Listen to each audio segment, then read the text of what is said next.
que je voudrais faire aujourd'hui, c'est un petit tour d'horizon de la métrologie des appareils de mesure, plutôt spécifiquement orienté sur le contrôle technique du bâti, puisque c'est le sujet qui nous intéresse. La métrologie est un sujet qui est extrêmement bien maîtrisé dans l'industrie, d'une façon générale, et qui est quand même encore quelque chose d'assez nouveau dans le bâtiment. Et donc, on a pas mal d'expériences depuis quelques années, notamment avec des clients comme ceux du Cinéol, qui font en sorte que la notion de contrôle technique du bâtiment, de mesure du bâtiment, de métrologie du bâtiment, aujourd'hui, commence à prendre tout leur sens. Et tout ceci permet d'améliorer la qualité et la sécurité du bâti. Donc Testoun, je vais passer vite. Donc on a une petite photo de notre siège social à Châtillon. Pour ceux qui connaissent, vous êtes tous les bienvenus. On a une petite boutique et puis on paye toujours le café si vous me demandez. Donc on est depuis une quinzaine d'années maintenant positionné sur le segment des sociétés qui font du service dans le domaine du bâtiment. Donc des diagnostiqueurs, des bureaux de contrôle, des gens qui font de l'infiltrométrie. Et puis au sens un peu plus large, on a aussi toute une clientèle dans des secteurs aussi variés que les télécoms, l'énergie ou l'électronique. Et notre savoir-faire, c'est principalement d'essayer de bien conseiller les clients sur les choix de matériel et de services associés. Tout ceci se fait par différents moyens digitaux, vidéo et également par nos échanges fructueux et nombreux avec nos clients. Je vais aborder plusieurs sujets. Donc déjà, je ferai un petite introduction à la métrologie. La métrologie, c'est souvent vu un peu comme un truc de spécialiste. Il y a souvent un langage très, très abscon et moi, je vais essayer de démocratiser un petit peu ces points-là. Je parlerai un petit peu de l'importance, mais ça a déjà été beaucoup abordé de la métrologie dans le contrôle du bâti. Et donc, le corollaire, c'est sur des diagnostics, des contrôles thermiques, des audits, des expertises. Comment est-ce qu'on va pouvoir assurer la précision et la qualité de vos prestations? Et puis, je terminerai par les nouvelles prestations métrologiques que Testoun peut proposer. J'ai eu grand plaisir à écouter la table ronde, puisqu'elle était vraiment très, très en phase avec tout ce que je vais vous dire. Il y aura d'ailleurs même un petit peu de redondance, mais je pense que ça va appuyer le propos.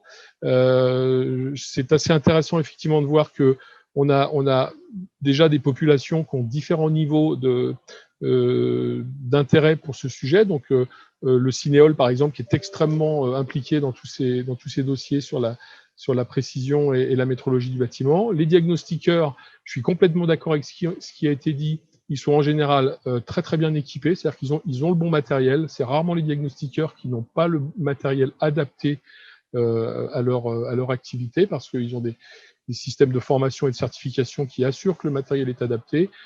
Par contre, il y a certainement encore des progrès à faire pour que parfois, soit l'usage de ces matériels, soit la confiance qu'on a dans ces appareils soit améliorée. Et de ce fait, je voudrais faire un certain nombre de petites définitions pour commencer. Quand on parle métrologie, on commence toujours par des termes. Alors, on parle de calibration, d'étalonnage, de vérification, on parle de plein de choses. Et en fait, il y a énormément de faux amis. C'est ça qu'il faut retenir, c'est que souvent, on n'utilise pas le bon terme. Donc, je vais juste introduire quelques termes. Et avec des définitions simples qui ne sont pas des définitions de spécialistes et qui ne sont pas des définitions officielles, mais qui sont des définitions qui sont quand même, on va dire, frappées du bon sens et que chacun peut comprendre.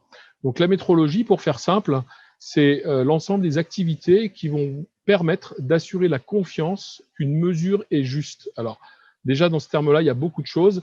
Les mots importants, c'est la confiance. C'est la confiance que ce qu'on fait est juste et que la mesure soit juste. Alors, c'est un truc, quand on lit ça, on se dit, bah oui, c'est évident, il faut que la mesure soit juste. Par contre, toute personne qui a déjà fait de la mesure sait très bien qu'une mesure n'est jamais exacte. Quand vous faites une mesure, elle n'est jamais exacte. Elle n'est jamais exacte. Et donc, ce qu'il faut, en fait, c'est s'assurer qu'elle est suffisamment juste par rapport à son besoin. Donc, c'est pour ça que j'ai une autre définition qui est encore un petit peu plus large, c'est que cette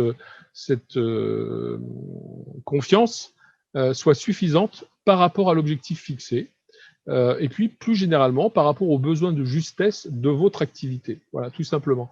Donc, il y a une question d'adaptation, c'est-à-dire que si vous mesurez un terrain de football et que tout ce que vous avez pour le mesurer, c'est un double décimètre, ben vous saurez que ce n'est pas adapté. Si vous mesurez une épaisseur d'une pièce métallique qui fait 20 microns, ben vous n'allez pas la mesurer avec un double décamètre.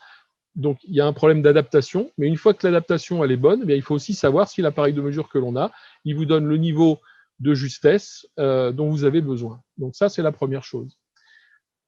À quoi ça sert la métrologie? Alors, ça sert à beaucoup de choses différentes et tous ces sujets ont déjà été abordés pendant la table ronde. Donc, j'en ai mis quelques-uns ici.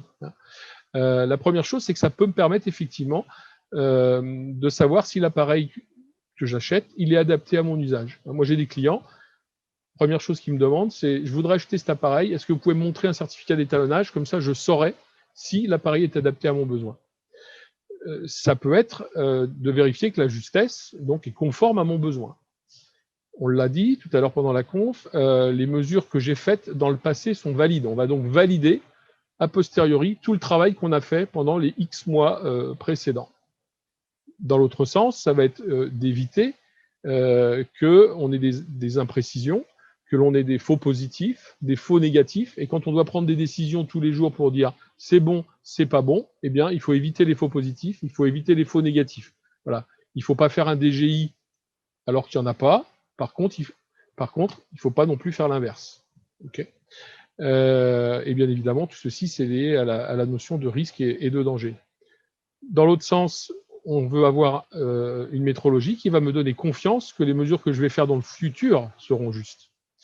Ça peut aussi être une étape de l'entretien de mes appareils. La métrologie, c'est dans le contexte de l'entretien de mon appareil, je vais le nettoyer, je vais changer les pièces d'usure, je vais le remettre en état et je vais le vérifier de façon métrologique. Donc, c'est un des process de l'entretien.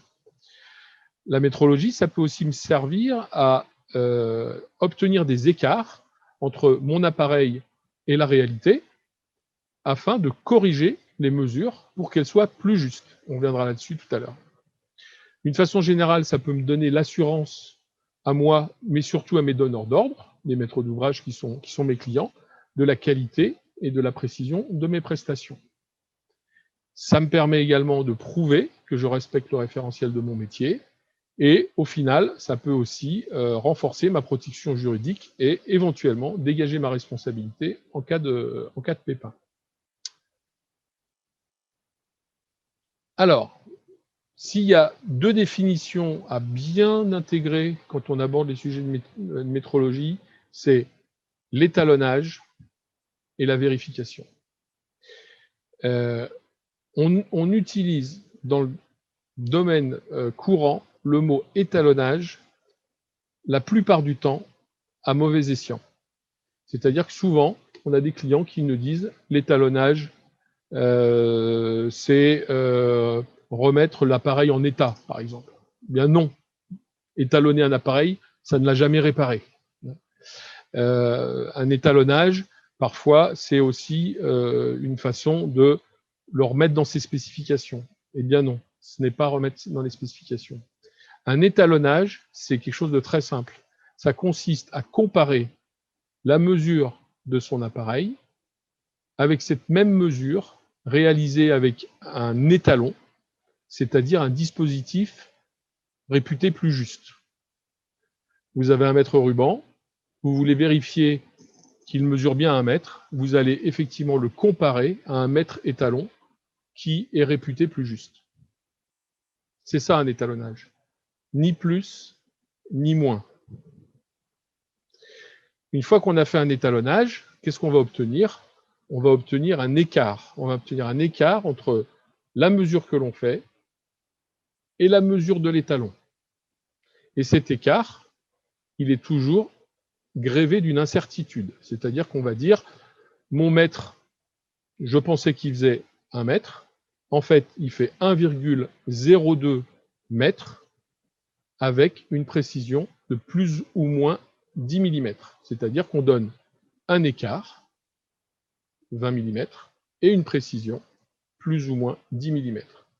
Un étalonnage, c'est rien d'autre que ça.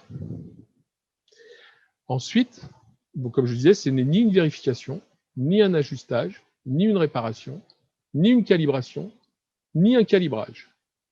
il y a des termes qui sont couramment utilisés ici, qui n'existent même pas en français. Le terme calibration n'est pas un mot français, c'est un mot anglais.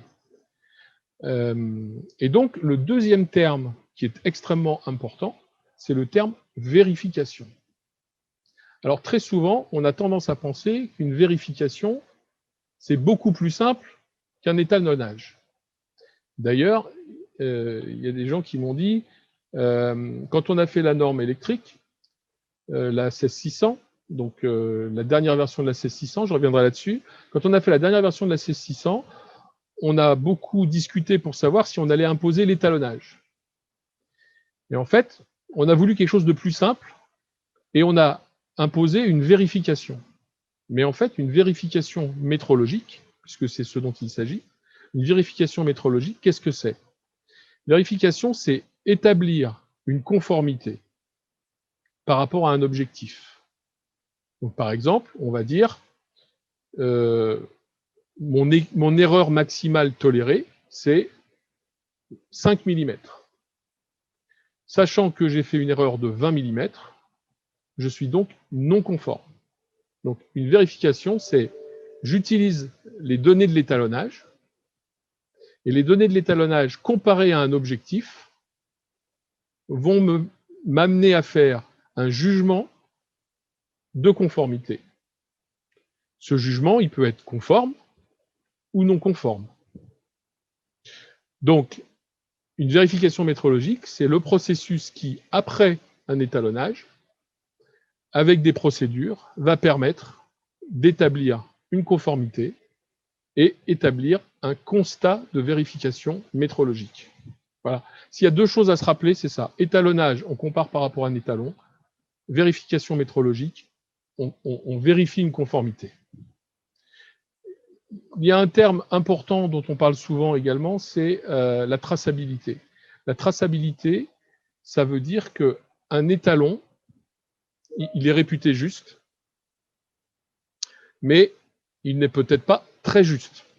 Et de ce fait, ce que l'on fait régulièrement, et Arnaud l'a tout à l'heure extrêmement bien décrit, c'est que tous les jours, on va comparer ces appareils avec un étalon, et puis, une fois par an, on va comparer cet étalon avec un étalon qui est un petit peu plus juste, et puis, etc., jusqu'à l'étalon ultime de référence, la vitesse de la lumière, en l'occurrence. Donc, à chaque fois qu'on va vérifier un mètre ruban, on sait que par un système de raccordement, on a la traçabilité qui nous permet de nous assurer que cette erreur que l'on a mesurée, eh bien, elle est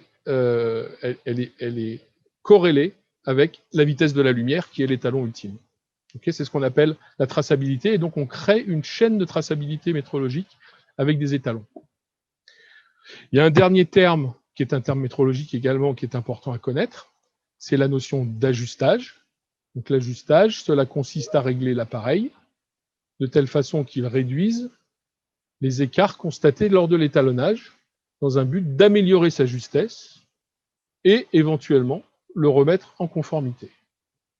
Alors il faut bien comprendre que en fonction des grandeurs physiques, en fonction des types d'appareils que l'on utilise, il y a certains appareils qui peuvent être ajustés et il y en a d'autres qui ne peuvent pas être ajustés. Donc les processus ensuite qui vont suivre l'étalonnage en fonction du type d'appareil peuvent différer si l'appareil est ajustable ou n'est pas ajustable.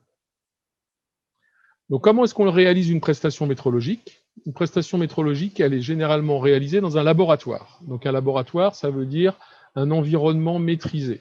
On maîtrise la température, l'hygrométrie, etc. On veut avoir le moins de surprises possible et surtout, on veut décrire exactement dans quelles conditions l'appareil était utilisé. Il y a certains domaines qui sont très sensibles aux conditions environnementales et puis il y en a d'autres qui sont très peu sensibles aux conditions environnementales. Mais dans tous les cas, il est important soit de les maîtriser ou tout au plus de bien les connaître pour pouvoir les mettre dans les rapports métrologiques. En général, on a ensuite un système qualité. Donc il y a un système qualité qui est extrêmement connu dans le domaine des laboratoires de métrologie, c'est l'ISO 17025. Et cette ISO 17025, elle va permettre soit de suivre des procédures qualité dans le cadre d'un référentiel qualité interne, ou alors va permettre de réaliser une accréditation ou une certification. Et donc, en France, ce qu'on dit, c'est que les laboratoires les mieux reconnus, ce sont ceux qui sont accrédités par le COFRAC. Donc, qu'est-ce qu'on va trouver dans un laboratoire? On va trouver des bancs, donc les bancs de mesure ou des bancs d'étalonnage. On va trouver des étalons qu'il faut garder comme la prunelle de ses yeux, comme disait tout à l'heure Arnaud. On va trouver des procédures, on va trouver des opérateurs, et puis en fait, on va avoir une opération de service qui consiste à faire rentrer des appareils, réaliser des prestations, faire des rapports, et ensuite ils repartent chez le client. Donc, le résultat de ces opérations, c'est la production d'un document métrologique, et il y a donc deux sortes de documents métrologiques par rapport aux deux prestations dont j'ai parlé. Vous avez soit un certificat d'étalonnage, soit un constat de vérification. Un certificat d'étalonnage peut être référencé à une norme qui s'appelle la FDX 07012. Et donc, le certificat d'étalonnage, il va établir le tableau des écarts entre l'appareil et les étalons. Et en lui-même, ce certificat d'étalonnage, il va servir en gros à deux choses. Il va, d'une part, servir à prendre en compte ces écarts dans son processus de mesure, ou alors il va servir à ensuite établir le constat de vérification. Mais en aucun cas, un certificat d'étalonnage, c'est un jugement de conformité. C'est juste, on observe un écart. Et puis, si on doit aller plus loin, on va faire un constat de vérification. Et donc, à partir, là c'est également normé, à partir de cet étalonnage, à partir de procédures de vérification, à partir d'objectifs, on va pouvoir émettre un jugement. Et ce jugement, il va être conforme, non conforme, conforme avec réserve, conforme avec remarque, enfin, il y a différentes possibilités.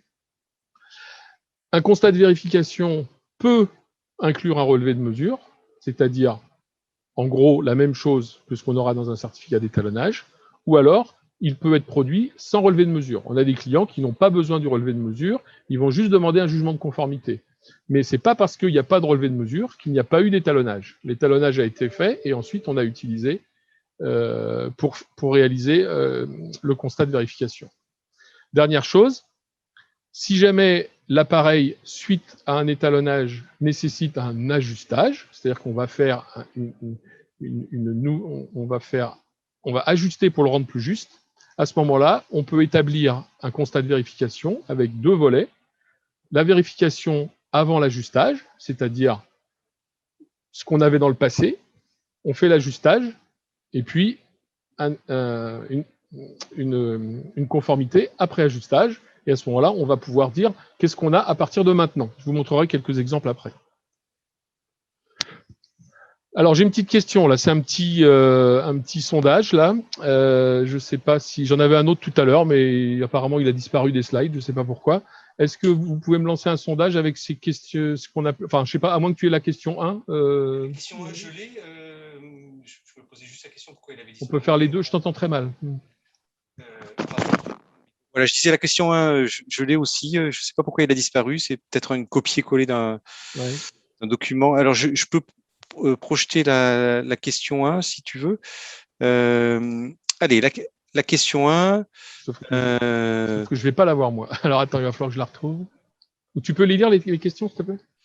Mais là, ça va être à l'écran. Hein. D'accord.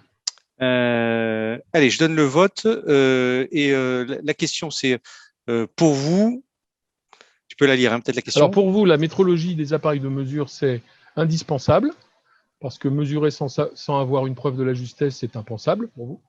C'est inutile, puisque vous achetez un appareil de mesure, et donc c'est la moindre des choses qu'il soit juste aujourd'hui et demain et après-demain. C'est un truc de spécialiste, ça ne vous concerne pas. Vous ne savez pas, c'est d'ailleurs pour ça que vous êtes venu à cette conférence. Donc là, vous avez la possibilité de choisir plusieurs réponses. C'est juste pour faire un sondage. Voilà, c'est plusieurs réponses et on va vous présenter les résultats. Allez, on vous laisse voter. 10 secondes, hein. 9, 8, 7, 6, allez-y. 5, cliquez. 4, 3, 2, 1, 0. Voilà, allez, je mets fin au vote et je vous présente les résultats. Voilà, Jean-Michel, tu veux le commenter? Bon, je vois qu'on a déjà affaire à des gens qui sont soit convaincus, soit qui demandent à le devenir. Donc ça, c'est effectivement très intéressant. Bon, on imagine que ceux que ça intéresse pas sont pas venus, mais en tout cas, ceux qui sont venus considèrent que c'est important, ou alors ils veulent essayer de comprendre pourquoi ça l'est. Donc ça, je trouve ça très intéressant.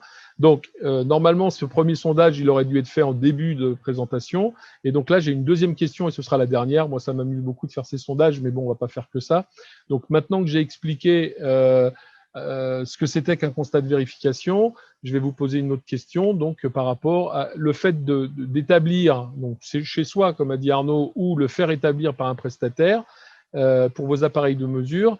Est-ce que pour vous, pareil, vous avez la possibilité de répondre à plusieurs questions.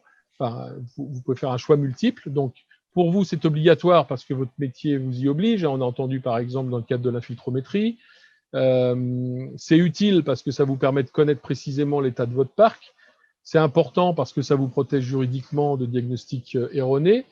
Mais c'est aussi un avantage concurrentiel qui vous permet de prouver la qualité de vos prestations à des donneurs d'ordre. C'est absolument inutile parce qu'à partir du moment où c'est pas obligatoire, je vois pas pourquoi j'en ferais. Ou alors parce que dans le bâtiment, on n'a pas tellement besoin de précision et donc pourquoi s'embêter avec ça? Ou alors, et puis dernier choix qui peut être compatible avec les autres, malgré tout, les problématiques, c'est que c'est compliqué, c'est long, c'est cher, mon appareil est indisponible, etc., etc. Donc voilà, je vous laisse quelques secondes pour répondre.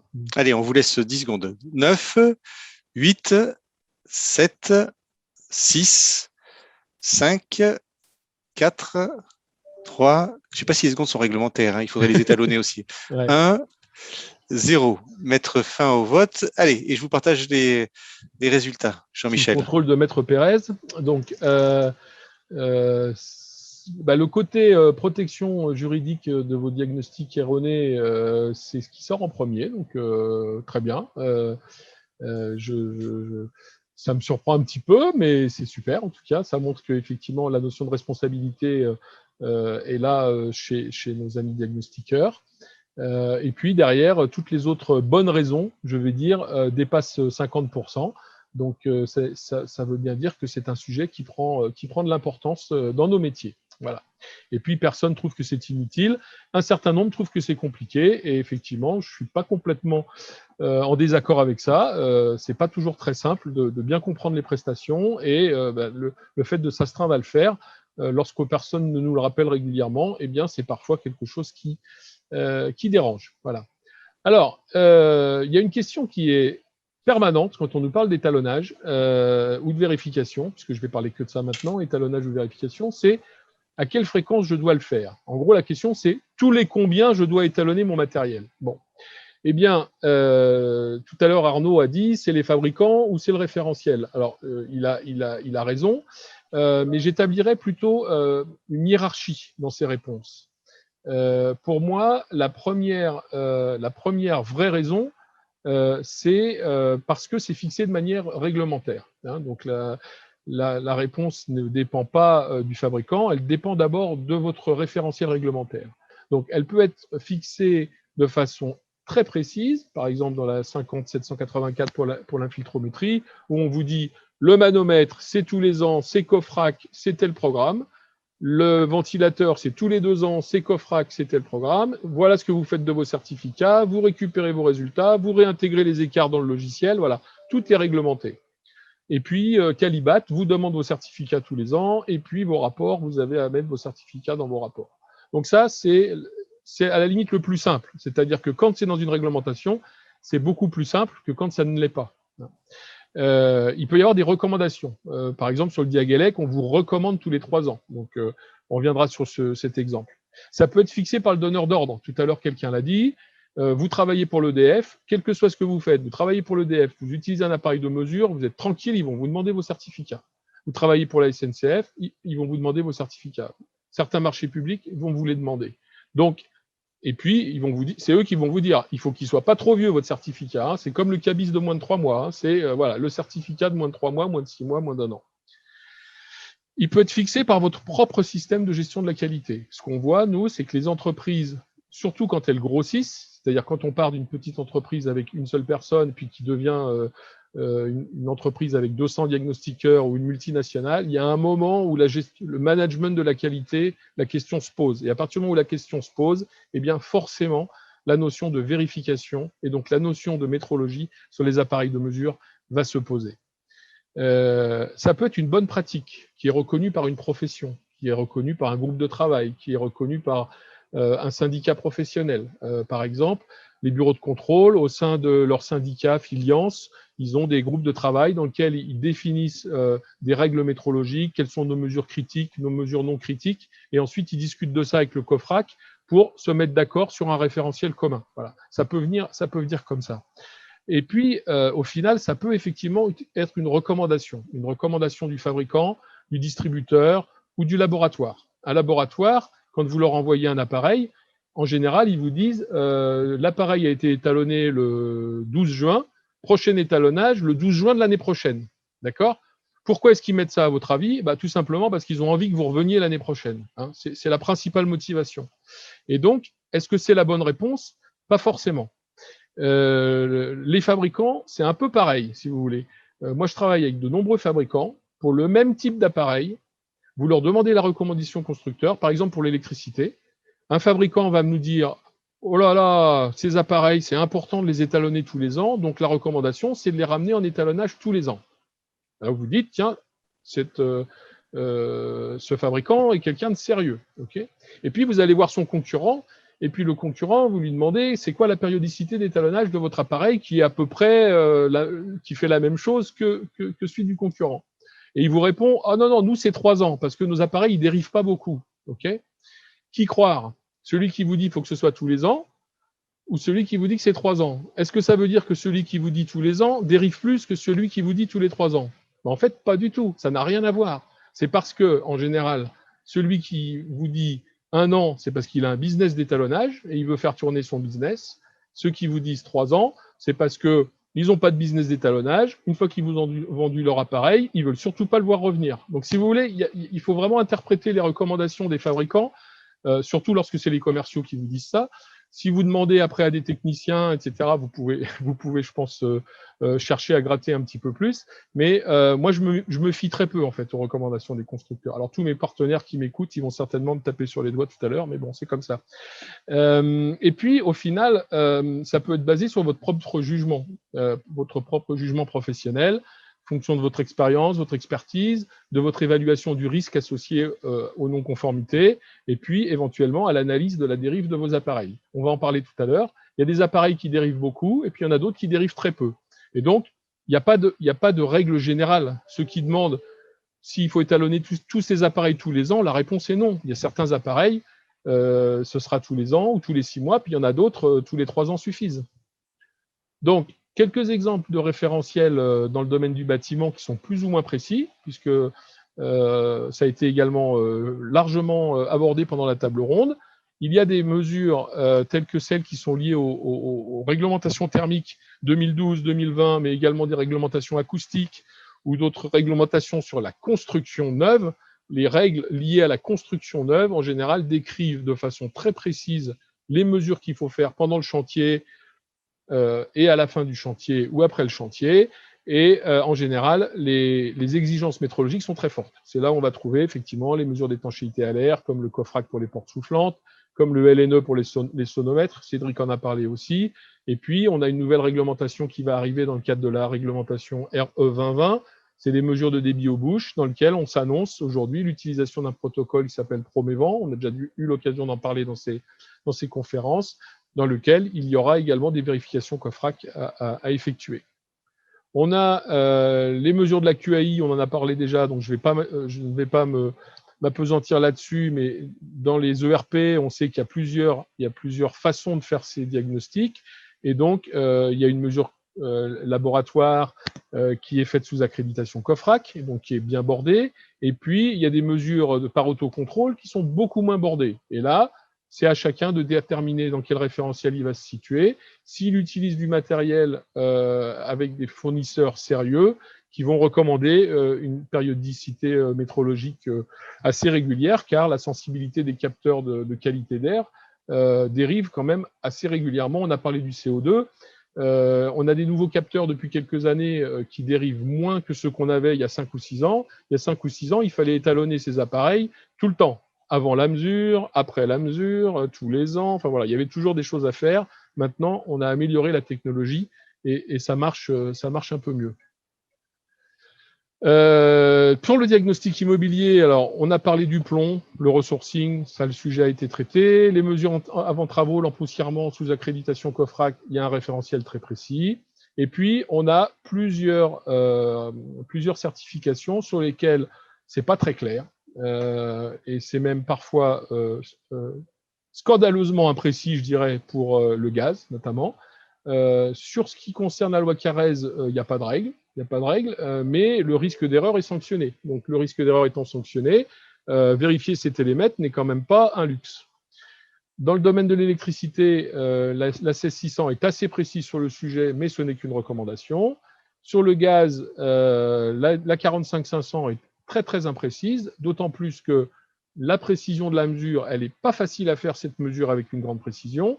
Et d'autre part, les appareils de mesure, eux, ils dérivent. Donc, il n'y a pas de sujet, mais si vous êtes un professionnel sérieux, la question de vérifier vos appareils de mesure de CO régulièrement, elle est absolument nécessaire. Je prends juste 2 exemples. Donc, qu'est-ce qu'on lit dans les textes?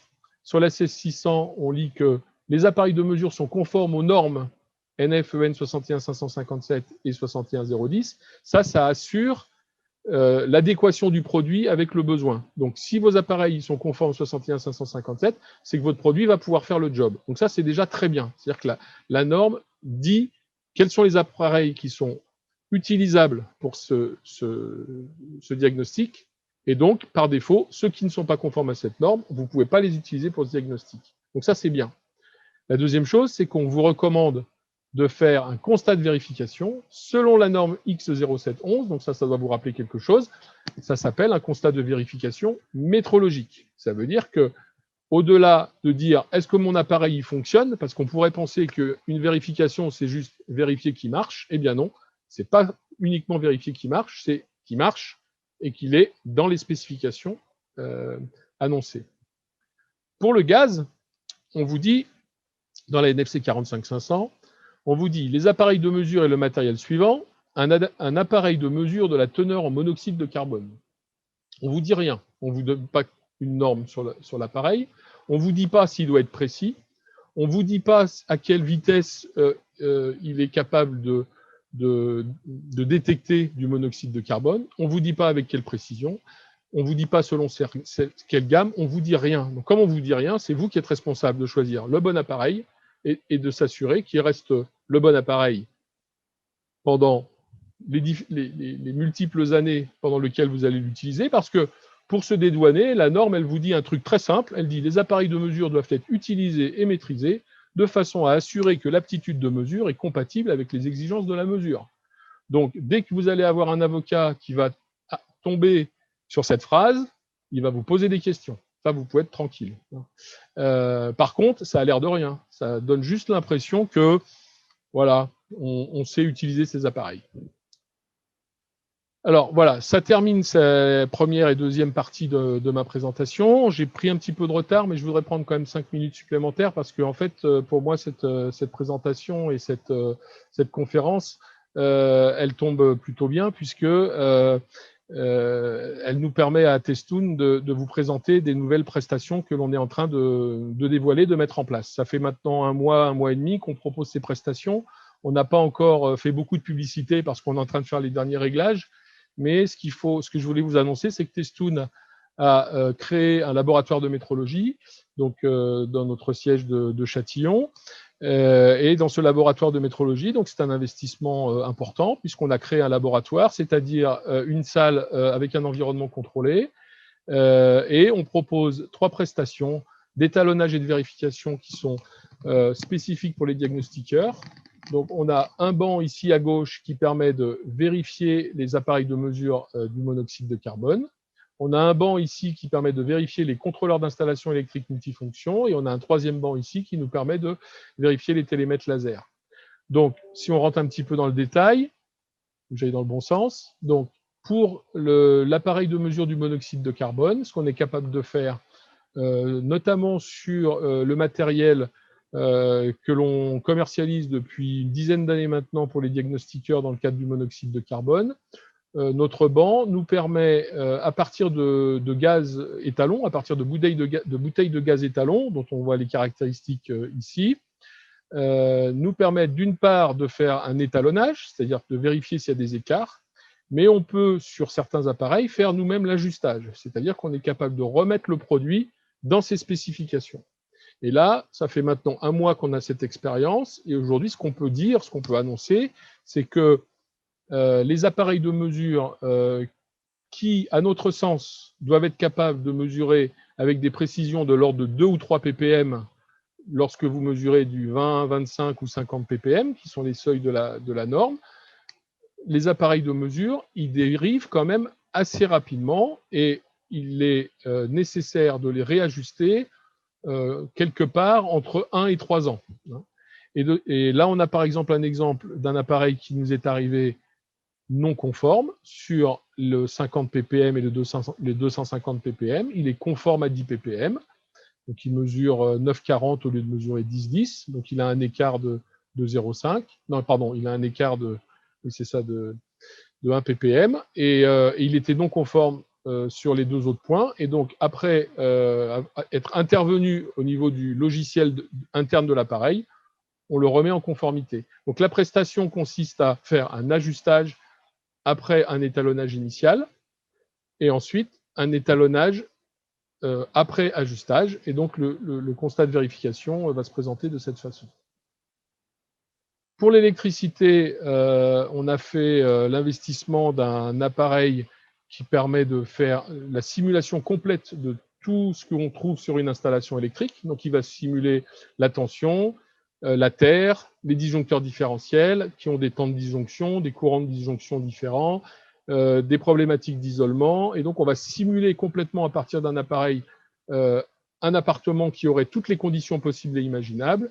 Et on va pouvoir donc tester les appareils électriques dans toutes ces configurations. Et ça va nous permettre d'établir un constat de vérification. Ici, on a un exemple d'un Fluke 1663 qui est conforme après avoir réalisé plus de 80 points de mesure. Donc 80 points de mesure qu'on va trouver de façon détaillée sur le certificat. Donc, on va trouver différents points à différentes valeurs de terre, de continuité, d'isolement, etc., etc. Là, l'expérience que l'on a, c'est qu'on a moins de dérives. C'est-à-dire que les appareils électriques dérivent moins vite que ce qu'on peut voir sur le gaz. Et donc, la périodicité qui est recommandée aujourd'hui dans la 16600 de 3 ans, elle est suffisante pour les dérives.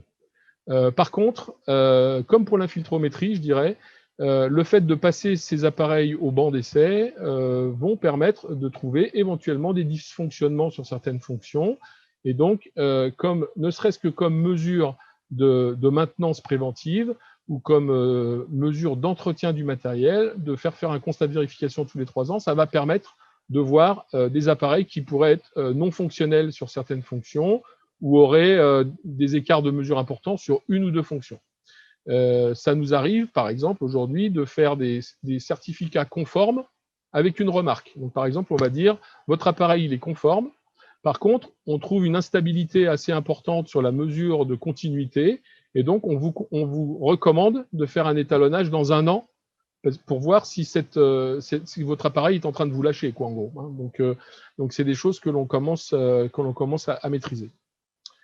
On a également donc construit un banc qui nous permet de vérifier les télémètres laser avec une précision de 0,3 mm.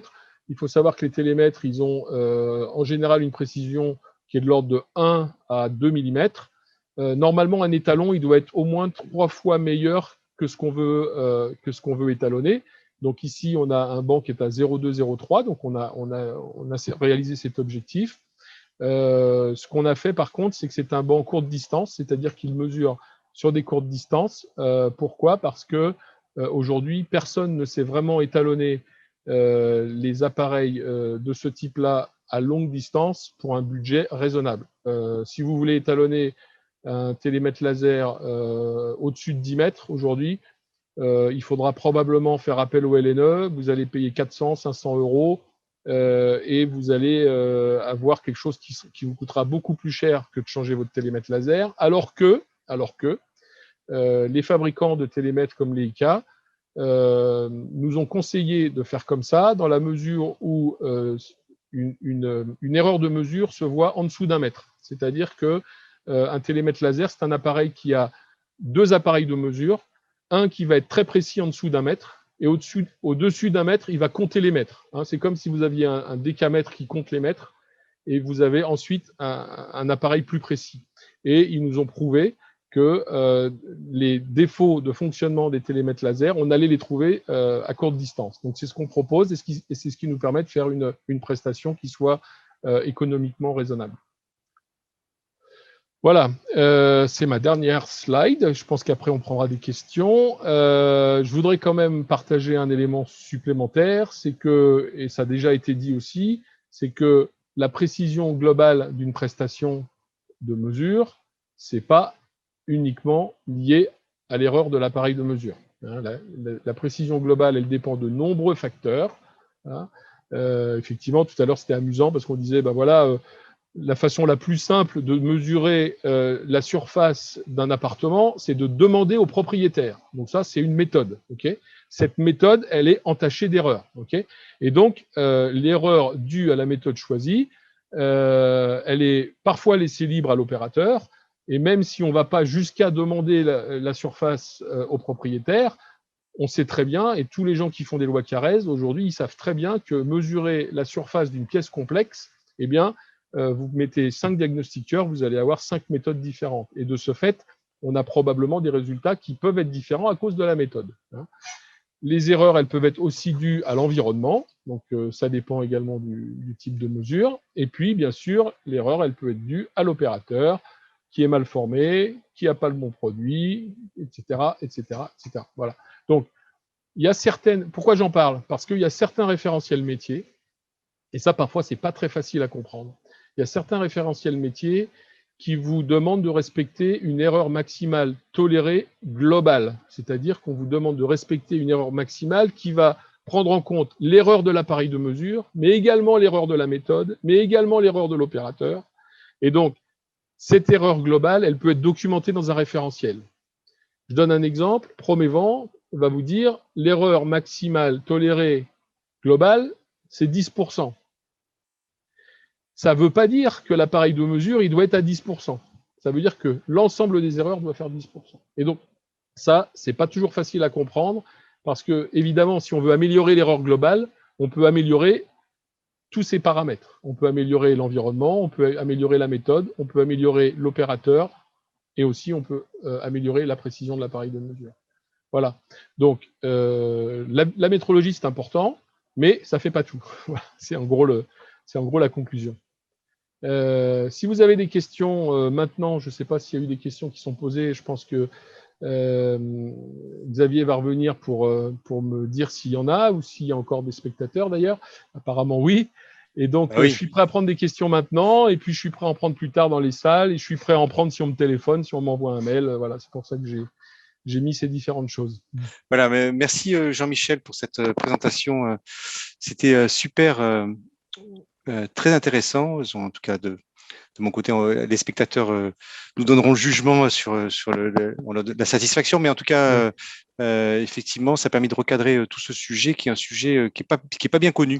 Et merci à toi de l'avoir réalisé et d'avoir cadré les différents termes aussi sur ce qu'il faut faire. Alors moi, j'avais une question qui se posait avant qu'on se retrouve dans les salles privé, hein, parce qu'il y a du public qui a sûrement envie de te poser des questions en visio, en direct. C'est comment on fait, c'est-à-dire, je prends un cas concret, je veux faire étalonner mon appareil, mais bon, si j'envoie mon appareil, j'ai plus d'appareil.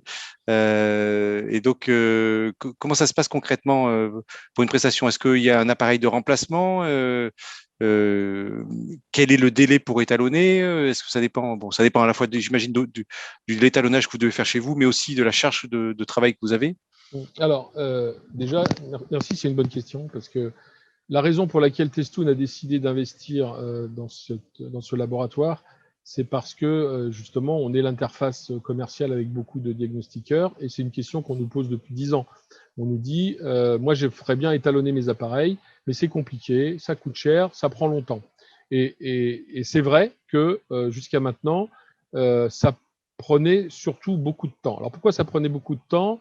Parce que jusqu'à maintenant, nous, on travaille avec des partenaires qui sont des fabricants ou des laboratoires de métrologie. Et jusqu'à maintenant, on sous-traitait la réalisation des étalonnages en fonction des accords que l'on a avec les prestataires, en fonction de leur propre charge de travail, en fonction d'un certain nombre de choses, mais on était complètement tributaire de leur propre délai. Et donc, tous ceux qui malheureusement ont pu travailler avec nous ces dernières années sur des étalonnages savent que on ne peut pas garantir les délais parce qu'il y a de la logistique et il y a des prestataires externes qui eux-mêmes ont leurs propres contraintes. Souvent, les laboratoires de métrologie ne sont pas organisés pour faire les prestations rapidement. Pourquoi? Parce qu'ils travaillent pour l'industrie. Et quand ils travaillent pour l'industrie, souvent, les industriels, ils ont toujours un fonds de roulement d'appareils. C'est-à-dire que quand ils envoient un appareil en étalonnage, eh bien, c'est parce que sur la chaîne de production, ils en ont un autre qui est disponible en spare pour pouvoir continuer à faire la production. Et donc, au final, ils mettent pas la pression sur les délais. Et alors que les diagnostiqueurs ou les mesureurs ou les gens du bâtiment, eux, ils voudraient que ça prenne le moins de temps possible. Donc, on a essayé avec nos partenaires d'améliorer les délais, mais ça s'est avéré impossible. Et d'autre part, il y avait des flux logistiques complexes. Et donc, nous, ce qu'on a décidé de faire, c'est de regrouper en un seul endroit la capacité de faire les 3 principaux appareils pour les diagnostiqueurs immobiliers. Et donc, notre objectif, puisque pour l'instant, je parle en termes d'objectif, c'est que lorsqu'on nous envoie un kit d'appareils, par exemple les 3 appareils, le gaz, l'élec et le laser, on va être capable de faire les 3 dans la même semaine où ils sont arrivés. Donc ça devrait normalement réduire le temps à quelques jours, alors que jusqu'à maintenant, le temps était plutôt de 3 semaines, 1 mois. Alors évidemment, on pourrait toujours se dire, il faut mettre un appareil de remplacement à disposition, etc. Économiquement, c'est pas viable. C'est-à-dire, c'est pas viable pour nous et c'est pas viable pour le diagnostiqueur. C'est-à-dire d'avoir un parc d'appareils et rajouter une logistique supplémentaire pour échanger des appareils avant, après, etc., ça ne tient pas la route. Techniquement et commercialement et économiquement, ça ne tient pas la route. On le fait juste on fait ce qu'on appelle des étalonnages par échange sur des ventilateurs d'infiltrométrie. C'est-à-dire que le client reçoit un nouveau ventilateur étalonné et il nous envoie le sien. Et on fait une rotation. C'est-à-dire qu'on va échanger l'appareil. Et ça, c'est une prestation qu'on fait sur un produit bien spécifique pour limiter le temps d'immobilisation. Là, maintenant, notre objectif, c'est d'avoir un temps d'immobilisation de l'ordre de la semaine. Aujourd'hui, les premiers étalonnages qu'on fait, ils arrivent à J, ils repartent à J+1 parce qu'on n'a pas encore suffisamment de charge de travail. Donc, on va essayer d'ajuster tout ça. Ouais.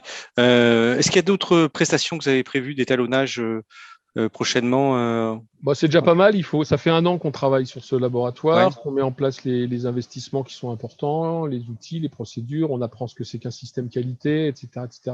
Nos appareils, nos étalons vont déjà devoir partir en étalonnage parce qu'on les a pour la plupart depuis 1 an.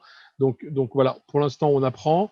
Pour les Derrière, autres, on a pour les plein autres, d'autres idées, mais pour l'instant, je peux rien dévoiler, quoi. Ouais. Pour les autres solutions, vous continuez sur le système que vous aviez déjà qui fonctionne, hein, de sous-traitance de l'étalonnage, c'est-à-dire que ce que vous faites pas en interne, vous continuez à le gérer. Hein. C'est ça.